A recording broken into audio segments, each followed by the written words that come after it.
దసరా పండుగ వస్తున్న నేపథ్యంలో గత దసరా పండుగకు బడకాన పేరుతో బావుల మీద వంటకాలు చేశారని, అప్పుడు సగం మంది ఉద్యోగులు తినలేదని, ఈసారి ప్రతి ఉద్యోగికి కిలో మటన్, 2 కిలోల బాస్మతి రైస్, కిలో స్వీట్ ఇవ్వాలని, శాఖాహారులకు అరకిలో పన్నీర్, 2 కిలోల బాస్మతి రైస్, కిలో స్వీట్ యాజమాన్యం ఇవ్వాలని హెచ్ఎంఎస్ నేత రియాజ్ అహ్మద్ డిమాండ్ చేశారు.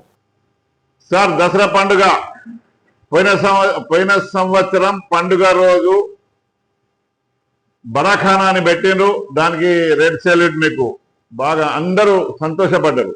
మళ్ళీ ఈసారి దసరా వచ్చింది, బరాఖానా అని అనకుండా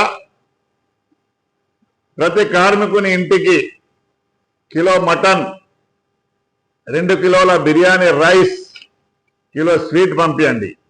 వెజిటేరియన్కు వాళ్ళకు పన్నీర్ అరకిలో, 2 కిలోల బియ్యం, బిర్యానీ బియ్యం, కిలో స్వీట్ పంపిస్తే అందరూ సంతోషంగా తింటారు. పోయినసారి సగం మంది తిన్నారు, సగం మంది తినలేదు.